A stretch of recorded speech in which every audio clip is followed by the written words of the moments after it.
All right. Good afternoon. We're delighted to be joined by our friend Ulrika Richardson, who, as you know, is the humanitarian coordinator for Haiti. I think this will be your last briefing here on Haiti, as you are heading off to Libya soon. And we'll hope to welcome you back in that new role. But in the meantime, we'll give you the floor, and then we'll take some questions. Thank you very much. I hope you can hear me. So it's a pleasure to be here again. And yes, it's not the first time, and I'm really grateful also to see that Haiti is still attracting interest, and this is absolutely very needed, and I think this is my key message today. This will be my last briefing on Haiti as I move on 1st of September to Libya. And for me, I've spent a bit more than 3 years in physically in Port-au-Prince, in around the country, and of course I have a lot of different impressions, and I have a divided as well heart, having left Haiti just a few days ago. I think for me, the key, let's say, impression that I have is that the situation on the ground is enormously acute. And I often feel that I can't even find words any longer to describe the situation. Is it alarming? Is it acute? Is it urgent? It's all of that and even more. And I think that we state a lot of figures. We say that we have 1.3 million people displaced since the last, currently as a result of the gang violence, as the gangs have sort of rummaged the city. We have, and half of them are children. We have 3,000 people having been killed in gang-related incidents since the beginning of the year. We have 2 million people living in IPC4, meaning really emergency levels of food insecurity. But all of that is just figures in a way. And behind every figure there is a woman, a mother, a child, a father, a young person. And what really strikes me is the resistance that people in Haiti have to the situation. I've had a lot of courageous stories from women in particular. I remember one woman who had been brutally raped over a longer period of time, and who told me that she had lost faith in life, and then with some assistance in terms of mental health, for example, mental health support, she got her faith back and sort of was still standing and still wanting to live, and was actually seeking justice. That was very impressive for me to hear.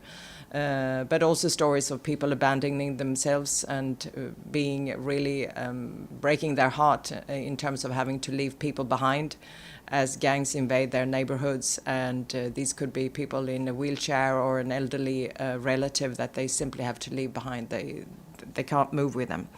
So the situation is really very strikingly horrific in the capital.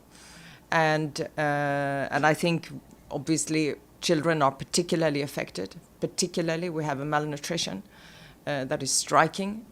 We have children being recruited by the armed gangs.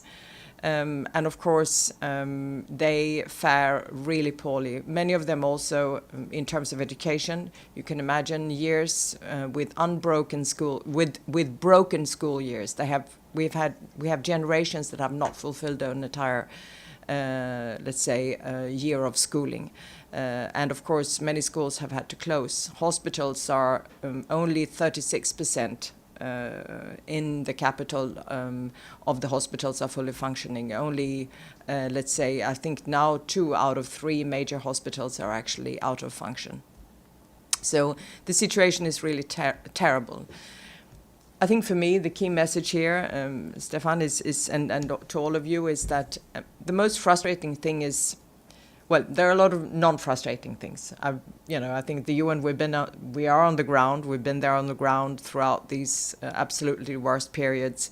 And I think we've been able to, even with scarce resources, very, very, let's say, complex access issues, humanitarian access issues, we've been able to help people and assist and be there for many of people who've been faring really badly in this situation in light of the violence. But I think there is a lot of frustration because we have a lot of the tools. The tools are there. We have a humanitarian response plan. It's only funded 9%. It's the lowest level of funding for any response plan in the world.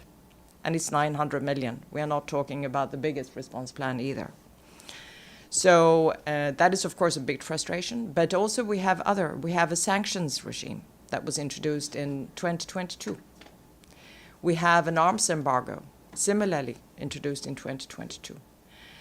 We have the multinational security support mission that has been on the ground for a year, but not given the tools or the size needed to actually perform its role. So that is actually very frustrating. We have tools, but the response for the international community is just not at par with the gravity on the ground. So it does not respond to the severity and the gravity of the situation. And this, as you can imagine, is really, I think, a great concern to all of us. But it's also an opportunity for the international community to really look at these tools. Member states, what else can we do? Because Haiti's destiny is not this type of situation. It doesn't need to be misery and despair. Haiti has a very, very honorable and I think a history that is really brilliant and was an inspiration to many countries and many regions of the world. And I think that there's, as much as Haiti has spiraled down in a very negative spiral, Haiti can quickly spiral up again. But the violence needs to end. This brutal violence hitting women, children, young people in particular, needs to end. Thank you. Thank you. Edie? Thank you very much, Ms. Richardson, on behalf of the United Nations Correspondents Association for doing this briefing. And I know we wish you all well going from one hotspot to another in Libya.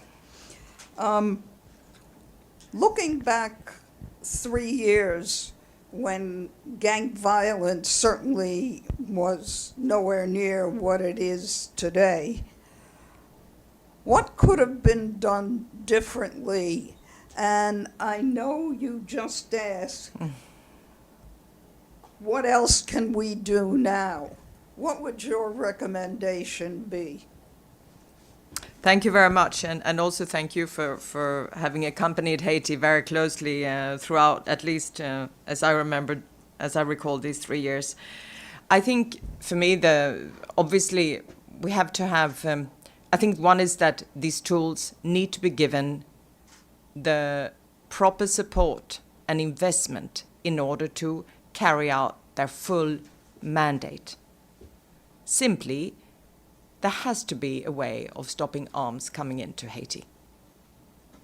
And of course, it has to do with trafficking, but there are ways of stopping arms coming into Haiti. If you strangle that, let's say, that trafficking of arms, there will be a decrease of violence. Similarly, the sanctions, very important. There is and has been very long-standing relations between these armed gangs and political actors, economic actors. And those sanctions were put in place, that sanction regime was put in place to break those relationships. And the MSS was supposed to be on the ground with more than 2,500 uniformed personnel.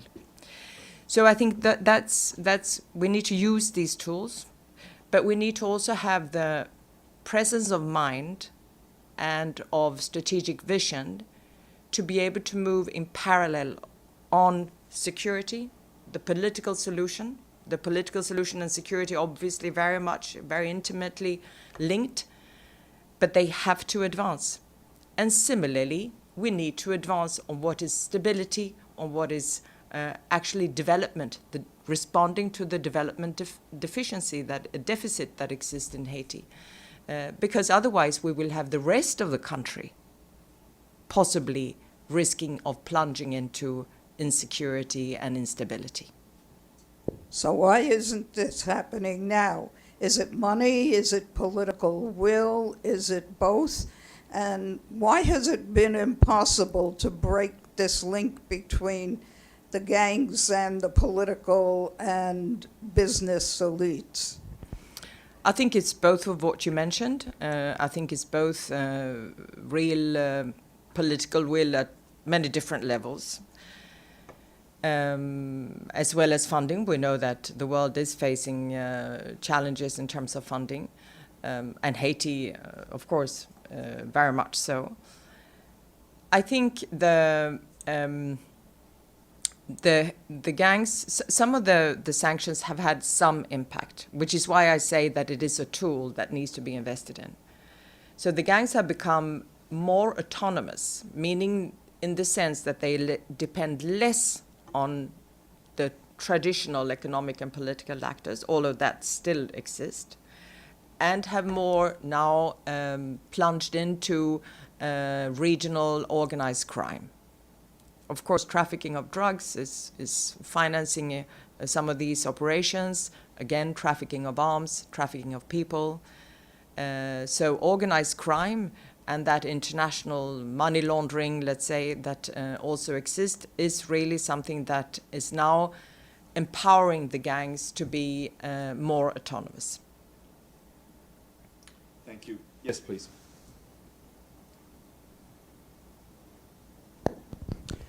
Thank you, Aziz Rami for the Moroccan Press. You spoke about this lady who regained faith in life and in justice.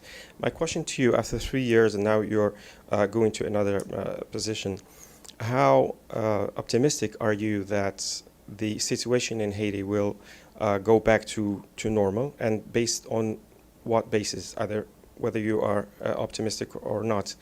My second question is, how do you explain the poor response from the international community to the relatively, as you said, small response fund, $900 million? And is there any way to bring back Haiti to the radar, so to speak, of the international community in this regard? So if I'm optimistic, yes. I think you cannot work, I think we cannot do what we do if we are not optimistic. Of course, we think that there are solutions. Of course, we think that the future is brighter than the present. So yes, I'm very optimistic, and Haiti has a lot to offer. In fact, its own people. I think that, as I mentioned, it is a fairly small territory, very rich country. And the population is a very agile population. There is a lot of human resources available, the diaspora, and I think the country can be rebuilt. But it needs political stability, needs to get rid of the gang violence, needs to get rid of the arms on that island, as well as, of course, getting development back on track. So, but for all of this to happen, I mean, the response, why is Haiti not getting more in terms of the international response? Of course, that's not for me to answer. I wish I had the answer, then we would be able, yes, but I don't. So I think it's something we just need to keep on. And that's my message to member states, and also internally to our my UN colleagues. Keep Haiti on the agenda, and keep Haiti on and I'm grateful that Haiti is often on the agenda of the noon briefing. But it's very important. Haiti tends to be, in a way, a little forgotten. It's not out of the way, but it tends to be a little forgotten. But I wouldn't say it's a forgotten crisis. But I think every condition is actually there in order to turn the page and start the spiral back up to stability, to prosperity, and to a life in dignity. I think the Haitians are extremely ready for this, and I think you will find it amazing how, and quite a revelation when we will see how the country can spiral up again to take its place in sort of the world with a more positive echo than it has over the past years. Thank you. Ahmed Ali, and then we'll go to Jacqueline Charles online. Yes, thank you, Yes, Ms. thank- Richardson, Take for care. both the briefing and the essential work you do. My name is Ahmed Ali with Sphinx News TV. From your experience in Haiti, what key lessons will you carry forward and apply to your work in Libya? Thank you.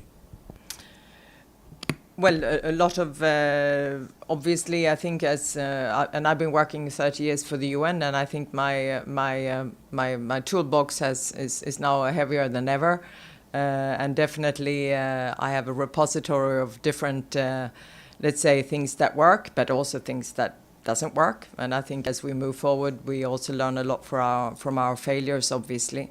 I can't say now in particular. I still need to travel to Libya and see what I will apply there. But definitely there are. It's hugely different context. Although some issues remain the same. But I will have to get back to you perhaps more specifically once I've spent some time in Libya. Thank you. Thank you. We'll go online. Jacqueline Charles, Miami Herald. Jacqueline, go ahead.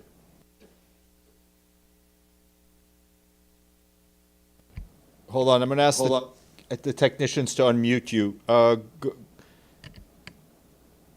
Try it again. Try it again. Try it again. Try it again. Again. All right. Again. Hi. Do you hear me? Are you able to hear me? Go ahead. Go ahead. Go ahead. Right. Thank you. And Ulrika, thank you very much. Because you've really taken on this job with a lot of care and passion. I know it hasn't been easy. I'm just two questions, and I'm going to go back to sort of the question we've all sort of been asking, but let me ask it another way. You participated in a lot of meetings with international actors in regards to Haiti and the situation there. What do they tell you after they say, yeah? I mean, in terms of why the reluctancy to provide the additional funding? Is it Haiti fatigue, or is it, what exactly is the feedback you're getting? And then the second question has to do with the MSS. I mean, I'm hearing from a number of actors on the ground that they are not seeing them, that they are not leaving the barracks. We know the last time we actually heard from them, they were talking about this need to transition out the first and second contingents that arrive. We can't get an answer from the U.S. What is the status of the MSS today? Jacqueline, and also for your coverage of Haiti, very important. So feedback from the international community also, I think it is this conundrum of what is the priority very often, right? And I said we have to have this presence of mind to be able to focus on more than one priority in parallel. So it's often the prioritization. And also that I think what they are looking for, obviously, and many also not necessarily from the international community, is that the political stability will get installed. Because as we know, much of that is at the root of course, many of the other challenges that we see, and in terms of insecurity and the presence of the gangs on the ground. So I think sometimes it's going too far in the wait and see. We need to wait and see how the situation evolves before we reinvest.